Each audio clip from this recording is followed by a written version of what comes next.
saw the tiger creep up and suddenly pounce on the leopard from behind.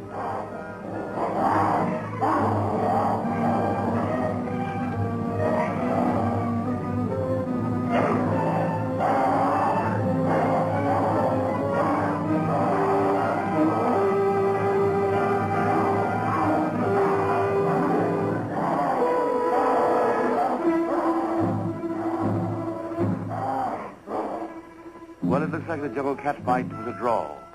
So the boys separate and go out looking for a meal that won't fight back. The leopard got off easy in that mix-up, but danger works 24 hours a day in the jungle. And a python like this can crush a man into the shape of a sausage in 3 minutes, unhinge his jaws and swallow him. He's got an appetite as long as his stomach. And I knew the black leopard hadn't any idea of his presence. If he had, he'd have been heading the other way.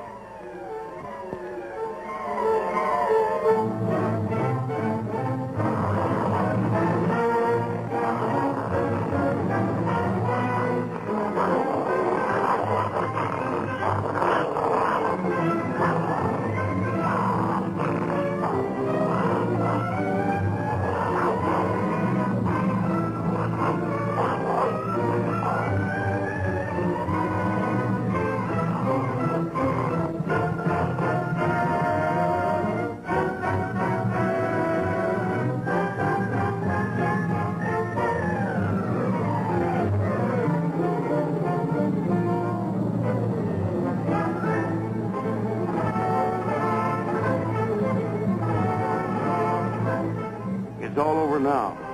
That python sure did a quick job on the leopard. He was a beautiful specimen. So I'd sent Ollie back for a cage and some equipment. I wanted him for my first shipment. And I was going to get him if I had to tie him into a bowknot to do it. He had to uncoil himself from the dead leopard before he could devour his hard-earned prey. But by then, he had seen us.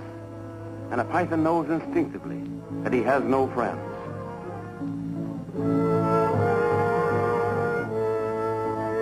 I decided to catch him cowboy style, the way I used to lasso rattlers with a string when I was a kid down in Texas.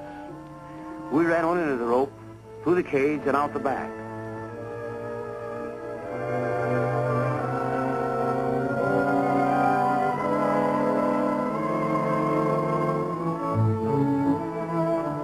Then it was a simple matter to drop the noose over his head.